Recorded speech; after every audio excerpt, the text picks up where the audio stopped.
muchísimas gracias por estar aquí una vez más con vosotros. Es francamente grato. La última experiencia que tuve el año pasado fue muy gratificante, de manera que seguro que va a ser exactamente lo mismo. Y en ese sentido, pues insisto, gracias y estoy muy contento de estar aquí. Voy a intentar, y creo que lo voy a lograr, ser relativamente breve. Breve quiere decir hacer una exposición relativamente sinóptica, dadas en particular las circunstancias, en el sentido de hablar un poco de cultura, cerebro y lo que eso implica hoy en lo que está produciendo en el mundo occidental, que es una revolución cultural. Hace no mucho tiempo, con ocasión de la celebración del aniversario 30, me parece que fue, del Instituto Piaget en Portugal, George Steiner, que ha sido mencionado aquí, pues dijo algo. No para bien. Ah, yo solamente. Bien, pues para esto y en este contexto creo que sí. Veréis, lo que dijo fue algo así como que todas las culturas son mortales, todas las religiones también. Y ahora dice también, y es en función a esto que os digo, que por ejemplo el cristianismo va a morirse, como ha muerto el marxismo. Y ahora estamos en un momento de transición. Decía que eran mortales y añadía, como los hombres que las producen son mortales. Y el tema es que si muere efectivamente lo que ha sido el paraguas, que ha constituido la transacción cultural básica, que ha sido el cristianismo, si va a morir, ¿qué van a hacer? ¿Qué es y cuál va a ser lo que nos espera? Y en esa perspectiva, cuando lo dijo en la conferencia, pues efectivamente a mí pues me captó hacia ya algún tiempo, que yo estaba hablando de neurocultura, que es el tema de hoy, y entronizaba realmente de lleno en esa temática. ¿Estamos realmente entrando en los nuevos parámetros culturales? Yo pienso que sí, y pienso que es un estadio en el que va a haber, digamos, un encuentro crítico entre ciencias y humanidades. Humanidades ha sido opiniones, humanidades ha sido la base individual de crear hipótesis, de lanzar al mundo verdades que como tal eran verdades de quien las llevaba a cabo y eran de alguna manera intronizadas socialmente. Viene un nuevo periodo. El nuevo periodo es buscar y perseguir verdades que nunca se encontrarán a través de lo que conocemos como el método científico. Es decir, a través de crear hipótesis basado en la observación, la experimentación, la vuelta a observar, la vuelta a contrastar y hacerlo, como decía Karl Popper, falsable. Es decir, nunca encontraremos la verdad. No hay verdades. Las verdades son lo que perseguimos, establecemos con valores y los valores los instrumentamos con normas, que he visto que aquí de esto se ha hablado bastante antes que yo. En definitiva, la situación entonces nos encontramos en esto, en que parece que nos encontramos al comienzo de una nueva cultura en este siglo XXI. Para entender bien que esa nueva cultura está basada en el cerebro, para entender bien que basar esas opiniones empezamos a poder sustanciarlas con elementos contrastables, habría que entender mínimamente qué es el ser humano en el contexto de esa realidad que es el mundo en que nos movemos. El cerebro o el ser humano no ha aparecido en todo su creación. El ser humano es un producto de un proceso que ha durado miles de millones de años, y en particular el proceso evolutivo 700 millones de años, y en particular todavía más lo que ha significado el cerebro humano, verdaderamente humano, con la aparición del género Homo hace de esto 3 o 4 millones de años. Ha sido algo tan tremendamente no esperado y azaroso que en solo ese tiempo desde los australopitecinos, parecidos al chimpancé, pero que ya no lo eran, tenían cambios con respecto a lo que es el hombre hoy, pues ha sucedido que de 400 gramos de peso del cerebro hemos, en ese tan corto espacio de tiempo evolutivo, llegado a los 1500, 1400, 1400. Es algo que era insospechado, pero no es tanto el peso o el volumen del cerebro, que podríamos decir cuando se habla coloquialmente de la evolución. ¿Qué es eso?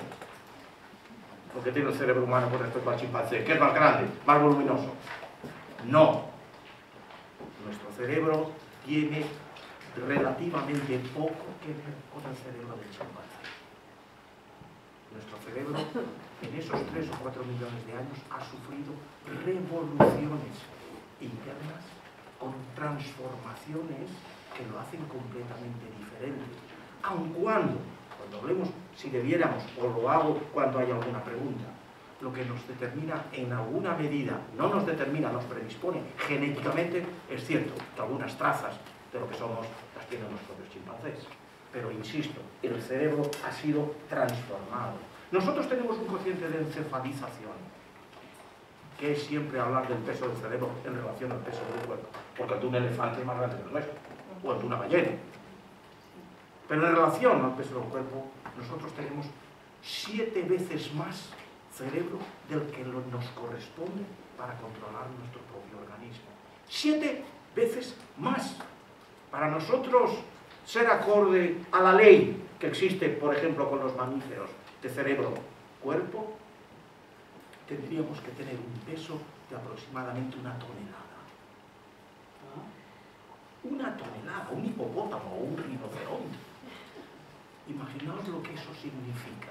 Significa, evidentemente, la aparición de las capacidades cognitivas que nosotros tenemos en función a ese cambio intrínseco que tiene. Y lo que a eso nos aporta es, evidentemente, una perspectiva diferente a cuando desde las humanidades, sobre todo y fundamentalmente desde orígenes religiosos, pues se ha concebido el hombre. Me refiero al ser humano.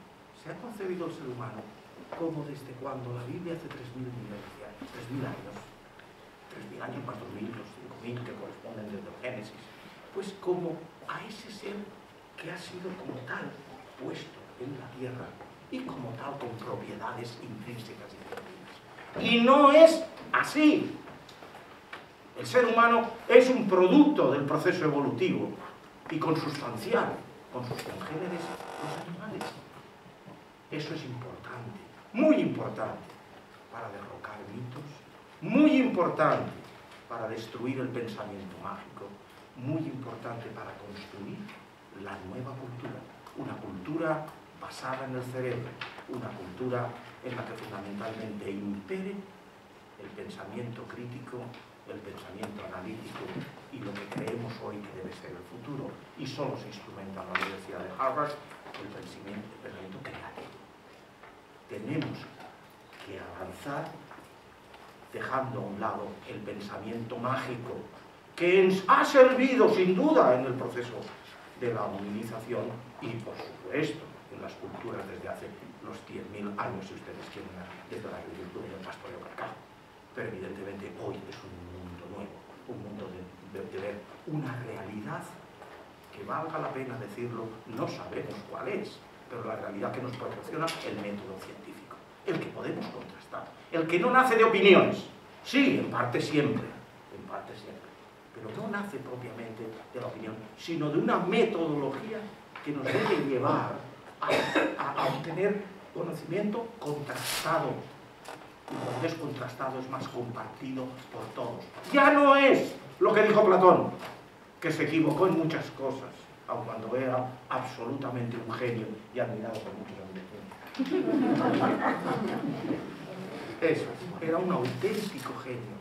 Alguien, si se me permite el inciso, de ser capaz hace 2.500 años, de pensar que lo que construye el ser humano para el cerebro era algo distinto a lo que nosotros pensamos que es. Que el cerebro o el organismo era capaz de construir las esencias inteligentes. Es decir, los abstractos o las ideas, la capacidad de decir, voy a hablarte del caballo. Y con lo que yo he referido al decirte eso es todos los caballos posibles del universo. Todo el mundo sensorial hecho un abstracto y construido en mi idea.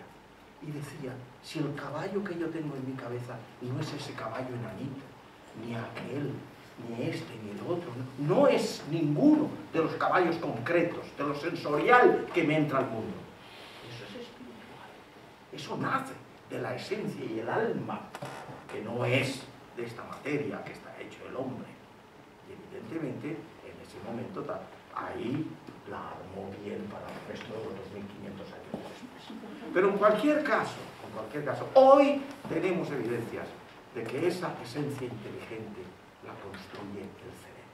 Y si efectivamente hay alguien interesado en esa temática, pues después le echamos 2 minutos, porque 5 más no creo que podamos. Nos tenemos que ir a cenar.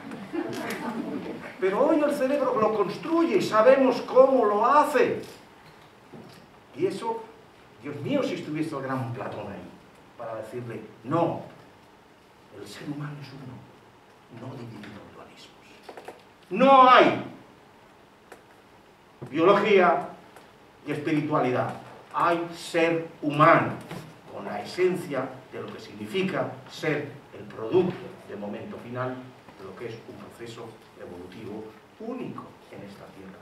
No hay ningún posible proceso evolutivo en ninguna otra parte del mundo idéntico a esta.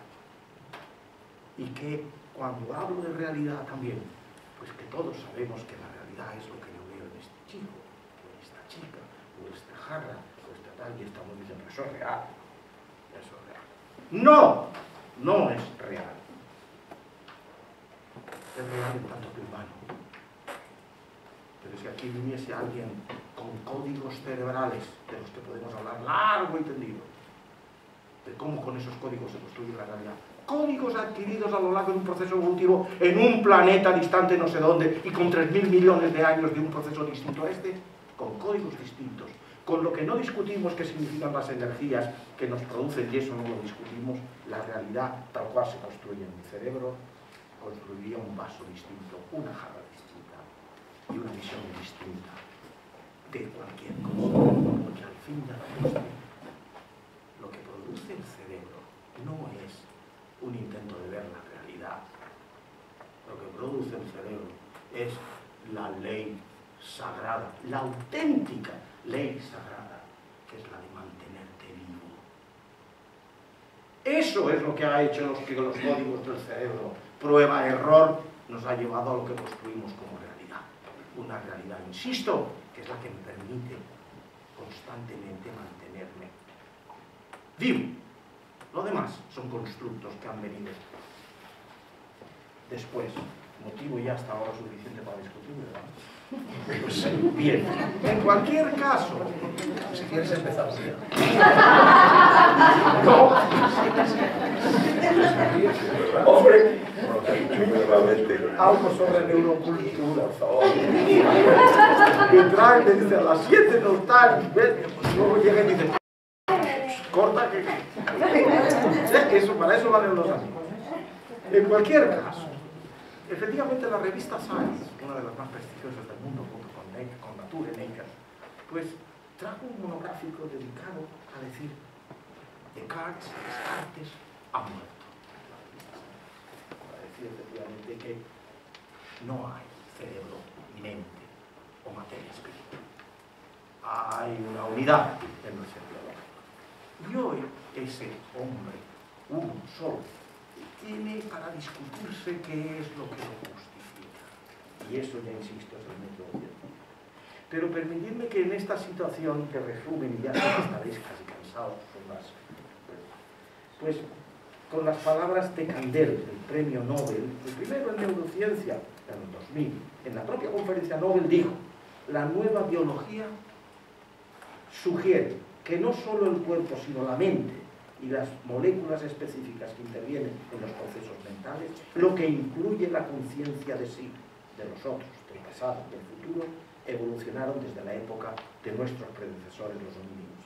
Esta nueva biología postula que esta conciencia y los procesos mentales son procesos biológicos que a su debido tiempo podrán explicarse en términos de vías de señalización moleculares utilizadas por poblaciones nerviosas que interaccionan entre sí. Es más, y el cual lo termino, estamos alcanzando la idea de que no hay cambios en la conducta del ser humano que no se reflejen en su cerebro, ni cambios en su cerebro que se reflejen a el nivel que usted quiera de resolución en la conducta del ser humano. Solo aquí, para quedarnos antes de entrar en en neurocultura, habría que decir que, puestos en ese contexto, la gran discusión, la gran incógnita, arranca a decir: ¿es biología lo que me hace, también se ha mencionado aquí, hacer como yo hice un día, coger un avión al mediodía, por la mañana, irme a Italia, solo y exclusivamente por estar 4 horas delante del Miguel Ángel, delante del David de Miguel Ángel, y volverme a las 6 de la tarde a Madrid? ¿Qué es lo que hace que yo sea capaz de apreciar la belleza? ¿Qué me lleva a poder ser consciente de que posiblemente yo sé que tú sabes lo que yo sé? ¿Qué hace la conciencia? ¿Qué hace la subjetividad? El gran capítulo, el gran conundrum, apenas si sabemos ganar. Mucho, suficiente para echar un cursete sobre el tema. Pero el momento en este contexto es saber que lo que nos hace ser conscientes, lo que nos hace ser, digamos, subjetividad como tal, pues es algo que todavía no tenemos los instrumentos como los tenemos para poder medir átomos, moléculas, células, y podemos hacerlo en el laboratorio. La conciencia no se puede medir. Pero sí sabemos, y ya nadie discute, que circuitos talamocorticales son la base de poder hacer, evocar, o si ustedes quieren, emerger las propiedades de lo que tenemos por conciencia. Y en ese momento, y en esa situación, nos encontramos, como yo tantas veces digo, que necesitaremos, para que eso ocurra algún día tal vez, algunos genios, sea un Copérnico, sea un Darwin, sea un Einstein, alguien que rompa los parámetros que me hagan que dos mundos, el emergente y del que emerge, puedan encontrarse en conexión, como de alguna manera muy elementalmente, y además con un pensamiento dualístico. En una ocasión intentó hacerlo el premio Nobel John Eccles en la Royal Society de Londres. En definitiva, lo que sí sabemos hoy es que, por ejemplo, los procesos mentales, la mente no existe. Procesos mentales que cambien en función a lo que yo tengo como memoria de mí mismo y los cambios que hacen que yo sea distinto cada segundo. Todo eso son códigos de tiempo en el cerebro, no anatómicos, no físicos, sino, sí, el tiempo es física, evidentemente, sino que es una distribución con un código, que ese código de distribución de los potenciales que sincronizan particularmente la corteza cerebral, cuando morimos, de alguna manera cesan, y al cesar, quedando intacto el resto del cerebro, por tal, con esas grandes tonterías que se han dicho cuando se ha analizado anatómicamente el cerebro, por ejemplo, de Einstein o de tantos genios, lo que realmente nos hace es códigos de tiempo, no códigos de espacio. ¿Dónde se ubica? Nada. Las grandes y más altas funciones cerebrales no tienen localización. Son lo que llamamos localización. Lo que llamamos localización son realmente, es decir, cuando se dice la corteza prefrontal medial se lesiona por un tumorcillo y efectivamente en un niño pierde la capacidad de entronizar los valores con los que instrumentas con normas dentro de una sociedad. Entonces dices, ¿está ahí el valor de no matar? ¿O de romper una norma? Como podríamos aquí poner muchos ejemplos, no. Lo que tienen esas áreas son lo que se llaman hubs, es decir, conectores de distribución por los que los códigos de tiempo se rigen. En definitiva, eso era entrar ya en una situación un poco ya más allá de lo que queríamos decir. Aquí se ha venido hablando, por ejemplo, de tantas cosas con respecto a lo que trae el ser humano a un hombre o a un niño aislado y qué puede desarrollar con respecto a si puede ser un filósofo. Un ser humano aislado, un niño aislado, no saca nada de lo cognitivo intelectual de funciones superiores. Venimos al mundo con códigos que nos permiten lo más elemental. Si queremos de un 100% de lo que trae el ser humano al mundo, traemos en códigos el 25%. El 75% es ambiente. El 75% de lo que somos lo determina lo que yo he llamado en mi diccionario el ambioma de ambientes. De conformar lo que hay en base a códigos que trae el cerebro, que son su plasticidad, su enorme capacidad de cambio. Quien haya escuchado aquí mi charla hoy y con emoción, es decir, lo que permite anclar aprendizaje y memoria de la forma más efectiva, su cerebro no será el mismo, sobre todo en áreas como hipocampo, órbito frontal, etc. Su cerebro física y químicamente habrá cambiado. Y la capacidad de la percepción del mundo también. Los filósofos, como por ejemplo Immanuel Kant ya lo decía, ya cambiemos la perspectiva de tratar de analizar la percepción en lo que vemos. Tratemos de verla desde dentro para entender qué es lo que vemos, que es muy distinto. En definitiva, el mundo cambia de perspectiva entendiendo lo que ya digo que se llama plasticidad. Plasticidad es eso, la capacidad de cambiar el cableado cerebral en los circuitos neuronales que codifican para funciones específicas. Plasticidad que puede llegar todavía más lejos con los recientes conocimientos de la epigenética. Hasta ahora creíamos que padre y madre no tenían muy poco que ver con los niños. Sí, había evidentemente aspectos que eran heredables, el color de los ojos, efectivamente, pero ninguna propiedad cognitiva.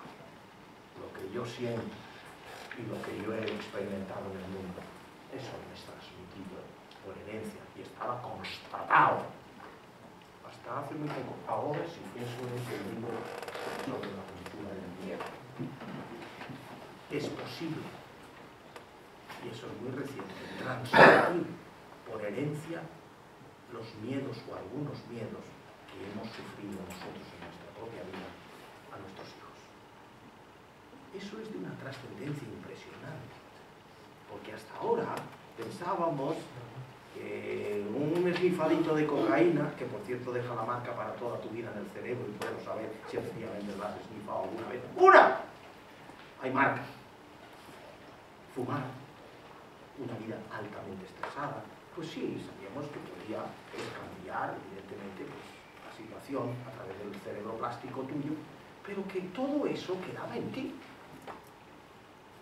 Y evidentemente lo podías además hacer, qué sé yo, subido en una montaña, dejar de hacerlo, bajar, hacer el amor, tener tu niño, y en el niño, pues aquello no.